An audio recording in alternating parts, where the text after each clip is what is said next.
this presentation might not be real. And you should be thinking, that's a pretty dumb statement. Like, I'm watching it right now, how is it not real? Well, even though it might seem dumb, I hope that by the end of this presentation I can change your mind and I can make all of you agree with me. So this game right here is called The Sims. For those of you who don't know it, I think most of you should know it because it's really popular. It's a game where you basically play God. You have your characters and you choose the way you want them to live. You choose their hobbies, their jobs, their activities that they practice in their free time. You basically choose the character and you make the character live the life you've always wanted. So The Sims is a game that is pretty similar to reality.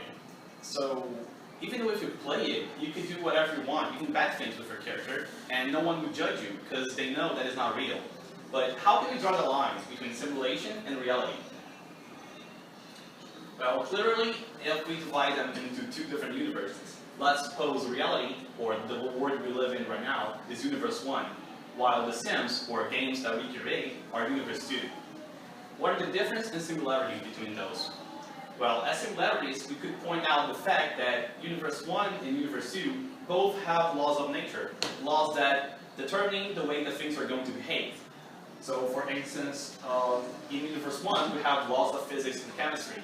Everyone knows, I think most of you should know, that water boils at 100 Celsius degrees, at sea level at least, and it freezes at 0 Celsius degrees.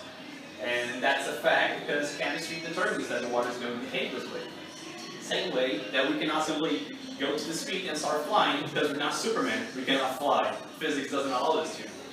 And the same way, the game has coding. Coding is the laws of nature inside the game.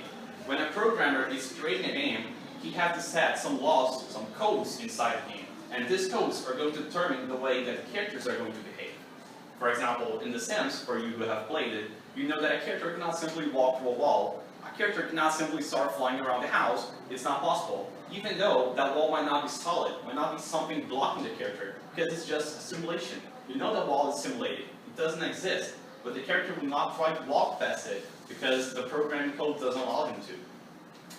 So those are the similarities, but what about the differences? Well, as difference, we could point out many different things. For instance, if we, beings that live in Universe 1 for our whole lives, simply woke up in Universe 2, we immediately perceive that we are being simulated. Because we see like, the graphics are different, the sounds are different, everything is so different in our reality. We'd like immediately say that we are being simulated and conclude this based on our previous knowledge of other realities. The point is, if you are being from Universe 2, you have never seen nothing different from Universe 2. You have no way to perceive reality as it wouldn't be on your universe.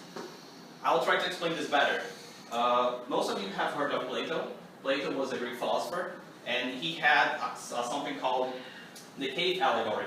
And the cave allegory is basically a theory that he created where there would be prisoners inside a cave, and they would be chained up. Their arms, legs, and head would be chained up to stones, and they could only look to this stone wall in front of them. And behind them, there would be a fire. And between the fire and the prisoners, there would be this roadway where puppet man would be performing a show.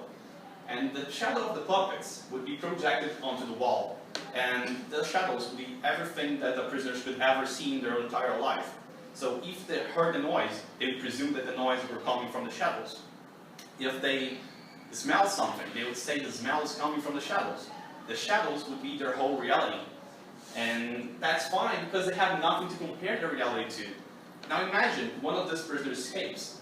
He goes outside the cave and he sees a different world. He sees water, trees, he sees the sun. Everything is so different. He can now perceive a totally different reality. Something he had never seen before.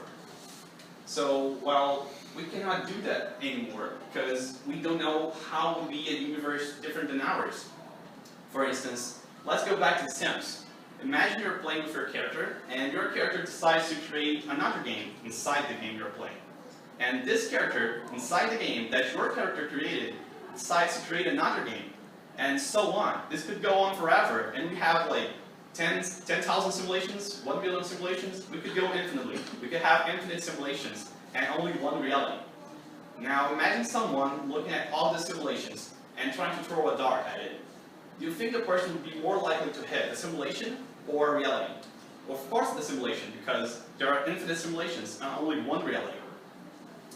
Now that's the point. This dart that the person's throwing is our existence. We're most likely to live in a simulation than we are likely to exist in reality. So you'd also be waiting for me to give you an answer and say if we're real or simulated after all, but the problem is that I actually don't know, and I think we'll never find out. But what I can do is I can give you two choices. If you choose the pill on my right hand, this blue pill, you wake up on your bedroom. Yes, the film Matrix. You wake up on your bedroom and you forget everything that I just talked to you here on this couple minutes. But if you choose the red pill on my left hand, you will perceive reality totally different. And from now on, you'll be questioning even your own existence. Of course, it's not going to be convenient or not even comfortable, but you'll be at least one step closer to reality. Thank you very much. Have a good afternoon.